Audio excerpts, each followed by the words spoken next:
ये दुनिया का पहला देश बनने वाला है धरती के नक्शे से गायब होने वाला। यहाँ रहने वाले लोगों के पास ना अपना घर रहेगा, ना अपनी जमीन और ना ही अपना वतन।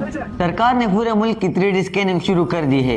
एक एक घर, मकान, बिल्डिंग, पेड़ पौधा, पत्थर सब कुछ स्कैन किया जा रहा है। Our land, our ocean, our culture are the most precious assets of our people. पूरे मुल्क की सरकार को भी वर्चुअल वर्ल्ड में शिफ्ट करने का प्लान शुरू हो गया है। अस्सलाम वालेकुम दोस्तों, जमीन के एक बड़े अनोखे हिस्से में पैसिफिक ओशन के बीचों बीच मौजूद है दुनिया की one of the smallest country टुवालू।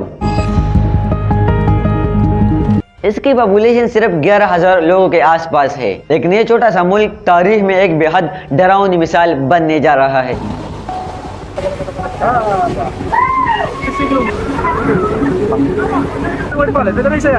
टुवालू दुनिया का पहला ऐसा मुल्क बन सकता है जिसकी पूरी आबादी को अपना घर, अपनी जमीन, अपना वतन हमेशा के लिए छोड़ना पड़े।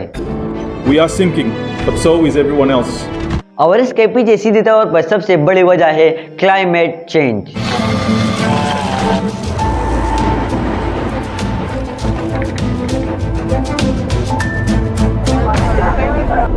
वैसे तो दोस्तों क्लाइमेट चेंज पूरी इंसानियत के लिए ही एक बड़ा खतरा है, लेकिन अभी के लिए पैसिफिक ओशन में मौजूद देश खास तौर पर सबसे ज्यादा क्राइसिस में है।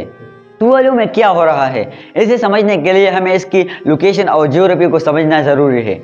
ये एक आइलैंड नेशन है साउथ पैसिफिक ओशन में, बिल्कुल इस जगह पर। इसके करीब वाहिद बड़ा मुल्क ऑस्ट्रेलिया है, और अगर लैंड एरिया से देखा जाए तो वेटिकन सिटी, मोनाको और नाउरू के बाद ये दुनिया का चौथा सबसे छोटा देश है। टोटल में 26 स्क्वायर किलोमीटर की जमीन इसके पास है। टुवालू का देश 9 बहुत छोटे छोटे आइलैंड से बना है, जिनमें से 6 आइलैंड्स एटोल्स है। और टुवालू दुनिया की सबसे नीचे वाले मुल्कों में से एक है, समंदर से सिर्फ 2 मीटर ऊपर। मतलब ये कि जरा सा तूफान या ऊंची लहर आते ही जमीन, घर और सड़कें सब पानी में डूब जाती है।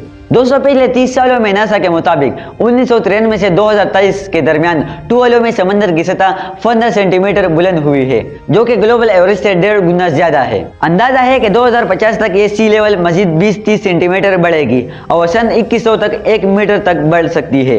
इस वक्त 95% मुल्क पानी में डूब जाएगा। दोस्तों, टुवालू के पास ज्यादा वसाइल नहीं है, लेकिन फिर भी हुकूमत ने मसनूई जमीन बनाने और समंदर को रोकने के लिए दीवारें बनाने की कोशिश की है, जैसा कि आप इस वीडियोस में देख सकते हैं। We've been engaged to construct about 1,400 meters of berm top barriers, along with 200 meters of concrete seawall, as well as construct 7 reef top units.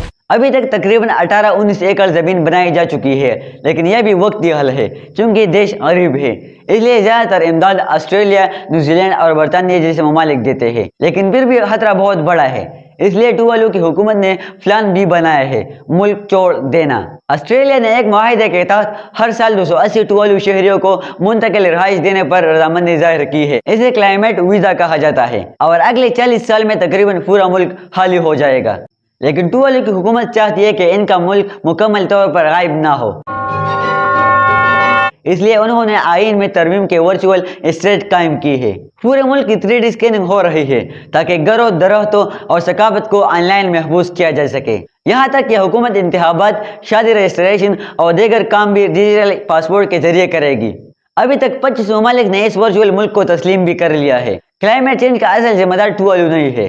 G20 ममालिक दुनिया के 7% कार्बन के अखराज के जिम्मेदार है, लेकिन सबसे ज्यादा नुकसान ऐसे छोटे मुल्क को हो रहा है। Tuvalu is literally sinking. We must take action now.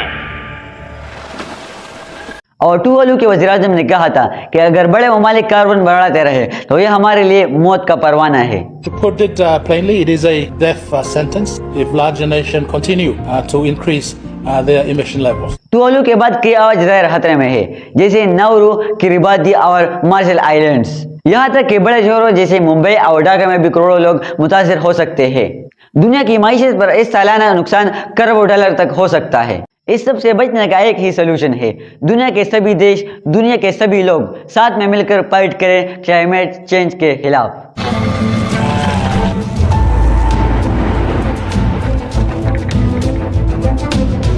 जल्दी से जल्दी हमें कोयला, तेल और गैस का इस्तेमाल करना बंद करना होगा, जैसे इंसानियत ने ओजोन की तरह के मसले को मिलकर हल किया था। इसी तरह क्लाइमेट चेंज पर भी काबू पाया जा सकता है। दोस्तों, ये टुवालू की दर्दनाक कहानी सिर्फ एक छोटे मुल्क की कहानी नहीं, बल्कि पूरी इंसानियत के लिए एक वार्निंग है। तो दोस्तों, वीडियो अगर पसंद आए तो लाइक, शेयर, कमेंट जरूर से कर देना, और अगर चैनल पर नए हैं तो चैनल को सब्सक्राइब जरूर से कर देना। फिर मिलते हैं किसी अगली वीडियो में किसी नई टॉपिक के साथ। शुक्रिया।